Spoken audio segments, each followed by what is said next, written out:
So how often do you zero your scope? It's something you should check if you're shooting in the field on a fairly regular basis. So I've got some targets down range at 50 metres, which is what my preference generally is for a 2.2 rimfire. So let's see where I'm shooting.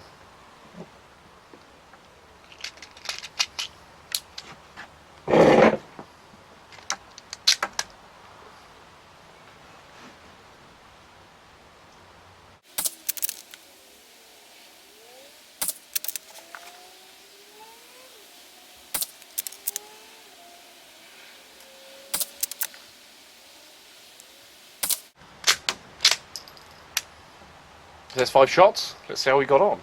So you can see, pretty terribly to be honest, but in my defence, this is the first group since I started shooting. It's usually a good idea to do a few groups, so you're sort of sure.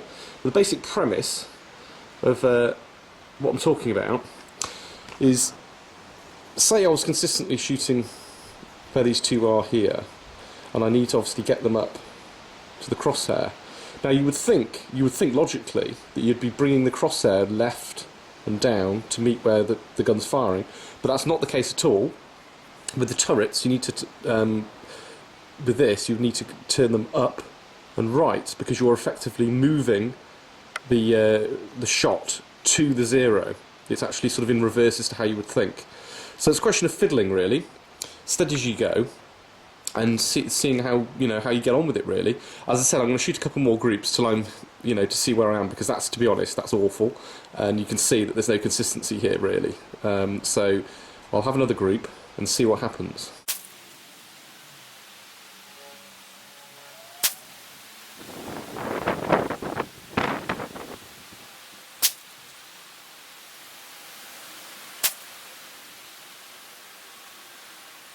That's smack on.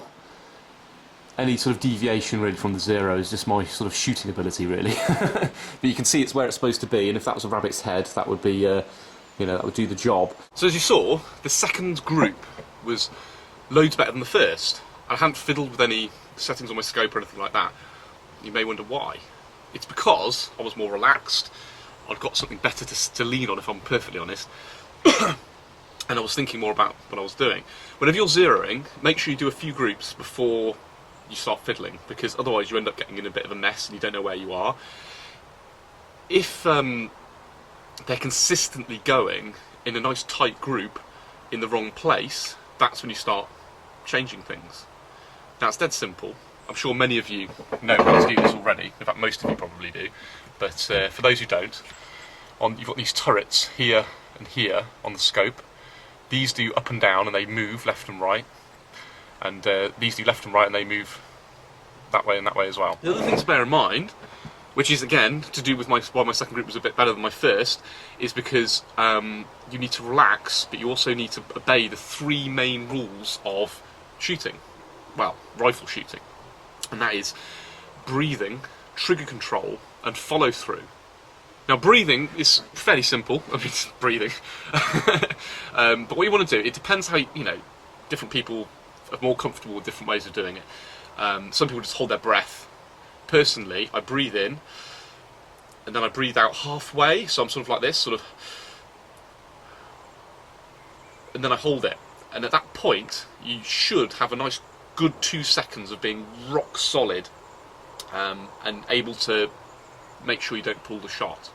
The second thing, trigger control. I mean, to be honest, if I'm brutally honest, this T-bolt doesn't have the best trigger. I need to get it messed with, to be honest, by a gunsmith, just to lighten it up a bit. But the point with the trigger is, when you squeeze the trigger, you shouldn't be pulling it, just squeeze it gently, and it should almost be a surprise when it goes off. Now, it being a surprise isn't a problem, because you're also obeying the third rule, which is follow through. So when you've got your breathing right, you've got those 2 seconds, you're locked on the target, and then you just hold on and squeeze until it goes off, and then you carry on holding on afterwards. So when I say it's a surprise, you don't go, because that would be bad, but you keep obeying the third rule. So as long as you're rock solid, and you just keep it like that, and just wait for it to go off, and don't flinch, don't move, then you'll get, you'll hit where you're hitting, and that'll sort of solve that problem. The next thing to think about, of course, is different ammo. I've been using Cci subsonic hollow points, because that's what I hunt with, These are, if I can get to it, camera's a bit far away, but these are non-jacketed lead hollow point 40 grain, and they do about 1,050 feet per second. The good thing about them, of course, is because they're subsonic, they don't make that crack as they break the sound barrier, which other rounds would do. So when you combine that with a silencer, as you probably noticed from the footage, it keeps it really, really quiet, which is what you're, what you're after, really. But I also have, which I keep in here, my segmented rounds. I know I keep going on about this. You're probably sick of hearing about them by now. But these are essentially exactly the same as the ones I just showed you.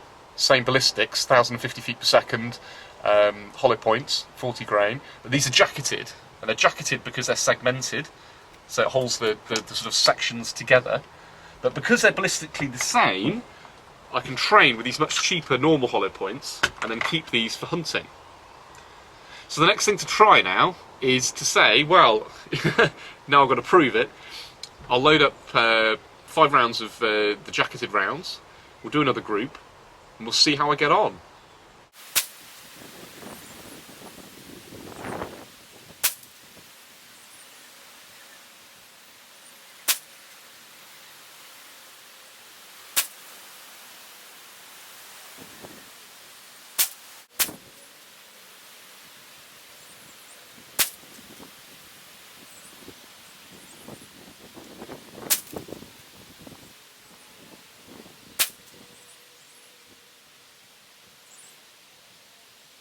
So as I'm sure you saw, I got some horrendous groups for those segmented rounds. It's weird, because I'm sure when I've shot them before, I don't generally shoot them, to be honest, I always shoot hollow points when I'm training, but when I've shot them before, they were pretty reasonable. I would still say they do hold the same zero, but for some reason, at least at the moment, I don't know if it's to do with the build-up of lead over time, but right now, my gun doesn't seem to shoot them very well, which is weird, because, like I said, they did seem to be alright before. But it just goes to show, you do need to keep practicing, because, you need to be ethical when you're shooting game in the field and make sure that you're getting clean kills. So I may have to rethink, what ammunition I use. Anyway, the next thing to test is more high velocity ammunition. So I'm going to try these, which are Cci Stingers. Now these go at 1640 feet per second, and they're a little bit different. You can see they're jacketed hollow points, but the case is slightly longer, and the projectile itself is only 32 grain, I think. Yeah, 32 grain, and consequently, it's a lot faster. 1640 feet per second is, it's getting on for 200 foot-pounds of energy compared to about 100 when you're using subsonics. So they are much better at long distances. But of course, at 50 metres, in theory at least, they should shoot quite a bit higher. Now I know the mil dot on my scope, which will come about in a moment, I know that mil dot is just 1 up normally when I'm using this ammunition. But I'm going to hold the 0 on target and we'll see where it goes.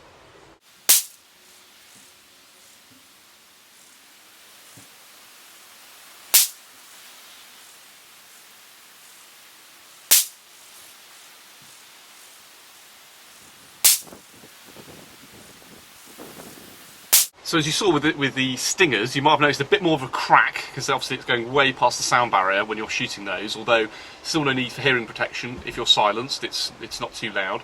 But as you saw, grouped really nice and tight, except for one sort of flyer, and a little bit to the left.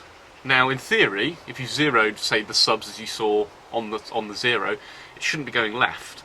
I think the reason it was going left is I was just slightly pulling it, This is why it's really important to practice and do a few groups. That was my first group with the Stingers. If I did a few more groups, I'd probably bring that back over to the right a little bit, just with me being more relaxed. As you can imagine, it's a bit of a jump when you're going from subsonics to that loud crack of the hypervelocities. But either way, that gives you an idea of then where they're going to go, how high it's going to go up, so you don't have to mess with your scope in the field, because you don't really want to do that, not with a rimfire. If you're shooting hundreds of yards, then yeah, a lot of guys will just crank the dial up and down. With a rimfire, I tend to like to zero for 50 metres, and then just practice at different ranges and different ammunition depending on what you're doing, and you get an idea of where it's going to go. So to give you an idea of what I'm talking about, I'll try and get that camera to look down the scope and you'll be able to see the mil dots. So there you go. As I said, it's quite hard to get it into focus, but you can see those dots going across on the left and right and the up and down. That's your windage and elevation. So it's hard to show here, but basically, if you look at the crosshairs and you look at the next mil dot up, generally speaking, with that ammunition, that's where they're going to go. At 50 metres, should I say. So there's a bit of a learning curve, testing your different ammunition at the same zero and to see where it goes other than the zero. And then, of course, you can then practice at different ranges and you get an idea which, whatever ammunition you're using, where it's going to go and where you need to aim for. So the only other thing I forgot to mention, which I perhaps should have done, other than obviously up and down, left and right on your dials, the other thing you might want to consider is parallax. If you've got a decent scope, it will have parallax adjustment. On my scope, as I said, that's left and right, that's up and down, and then on this side, I've got this dial here, and as you might be able to see, I don't know if you can see on camera, it's got different numbers which are sort of references to meters, depending on what range you're at. Really, don't bother looking at the numbers. What you need to worry about is focus. It's exactly the same principle as a pair of binoculars. If you look down a pair of binoculars, you've got that little dial on the top, and you're looking at whatever. You concentrate on something closer to you, and it might be slightly out of focus, so you dial this dial, and it comes, makes it nice and sharp. Stuff further away, with the same binoculars, would then be blurry. But then, with the same picture, you would look at something, another point with the binoculars, and then you can twiddle it again to focus in again. This is exactly what the parallax does on a scope. If you're at 50 metres, you adjust the parallax so it brings sharply into focus what you're aiming at. That's really important. If you get it wrong, again, it can affect your point of aim. So that's something else to think about. So anyway, I hope you found that reasonably informative. As I said, I know a lot of you, I'm just teaching my grandmother to suck eggs here, you all know it already. But some of you may not, and some of you might want a few tips and get a bit of an idea. It's just a question of practice, really. I hope I'll be able to bring my groups in a bit tighter now. I'm going to do a bit more practicing, which is the difference between zeroing. Zeroing, cheat. Zeroing, use the edge of the table, use the wall, get really locked in if you can. Things that would get you disqualified in a competition doesn't matter because you're zeroing. Once you've done that and you're happy that you're hitting exactly where you're aiming, then it's time to practice. Then it's time to, instead of just, locking right in like this, you might want to try potentially shooting like that, or stood up, or kneeling down. A lot of the competitions we have here, we move this bench out of the way, and you have to sort of basically kneel, lie down, and then there's one where you can have like a piece of wood, like a pole that goes across here, and you can lean on that, and it's all to simulate what it's like in the field.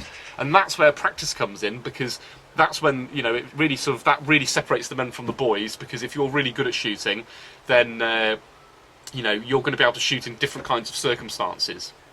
Either way, I hope you found that useful, and I hope you enjoyed that. Like and subscribe.